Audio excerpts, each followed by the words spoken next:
ભગવાન જગન્નાથની આજે નેત્રોત્સવ વિધિ છે તે કરવામાં આવી રહી છે અને અત્યારે વિધિની શરૂઆત છે તે મંત્રોચ્ચાર સાથે શરૂ થઈ ગઈ છે। આપણે નિજ મંદિરના અત્યારે દ્રશ્યો બતાવવા માંગીશ કે અત્યારે યજમાનો છે કે જે અત્યારે ભગવાન જગન્નાથની નેત્રોત્સવની વિધિમાં ભાગ લઈ રહ્યા છે। મંત્રોચ્ચાર સાથે વિધિ થઈ રહી છે અને અત્યારે મોટી સંખ્યામાં આપ જોઈ શકો છો કે આ તમામ યજમાનો છે નેત્રોત્સવ વિધિના અત્યારે જે વિધિ કરાવવામાં આવી રહી છે તે થઈ રહી છે।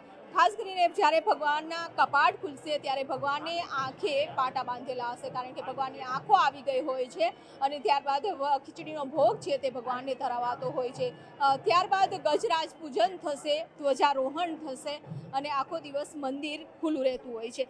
આ જે વિધિ છે તેની શરૂઆત થઈ ગઈ છે, પરંતુ આ વિધિની જ્યારે કરવામાં આવતી હોય છે ત્યારે તેનો લાવો લેવો, યજમાન બનવું પણ એક સૌભાગ્યની વાત હોય છે। બેન, આપ ક્યાંથી આવ્યા છો?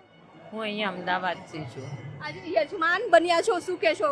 બસ બહુ જ આનંદ થઈ ગયો, ભગવાન સરસ થઈ ગયો। ભગવાન નેત્રોત્સવ, ભગવાનના નેત્રોત્સવ ખુલશે એટલે ભગવાનનો આનંદ થશે આકાર। તમે ક્યારથી રાહ જોઈ રહ્યા હતા કે ભગવાનના નેત્રોત્સવ વિધિના યજમાન બનવું છે?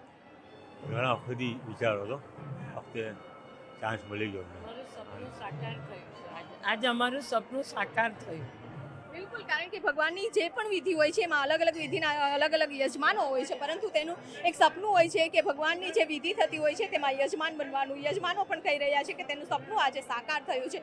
મોટી સંખ્યામાં ભક્તો પણ આપ જોઈ શકો છો કે આખું મંદિર પરિષદમાં ભગવાનમય બની ગયું છે। હવે ભગવાનની જે વિધિ છે તેની શરૂઆત થઈ ગઈ છે અને ત્યારબાદ ભગવાનની મહાઆરતી કરવામાં આવશે અને આ મહાઆરતીનો લાવો પણ મોટી સંખ્યામાં ભક્તો લઈ શકશે।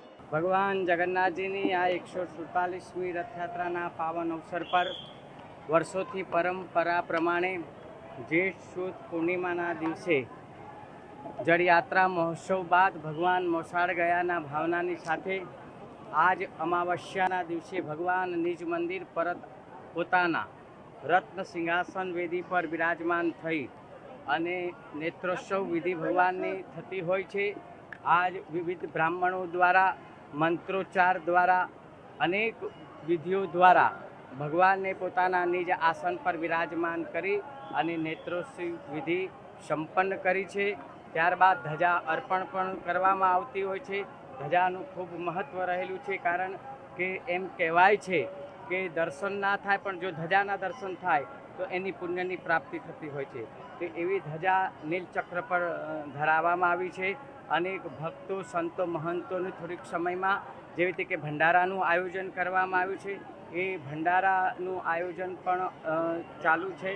આ રીતે આખો આપના આજના દિવસનું આ નેત્રોત્સવ વિધિને અમાવસ્યાના ભગવાનના દર્શનનું એ રહેલું છે। આવતીકાલે ભગવાનના સવારે મંગળા બાદ ભગવાનને સોના વેશના દર્શન ધરાવવામાં આવશે। ત્યારબાદ ગજરાજોની પૂજા કરવામાં આવશે। ત્યારબાદ રથને વિધિપૂર્વક રથની જે પૂજા કરાવી અને નિજ મંદિરમાં ભગવાનના ત્રણેય રથ લાવવામાં આવશે। એમની વિધિ પૂજન અર્ચન કરવામાં આવશે અને અનેક મહાનુભાવો, સંસ્થાઓ દ્વારા જેવી રીતે કે મુખ્યમંત્રી પણ પધારતા હોય છે, એવો કાલનો આખો દિવસ રહેશે।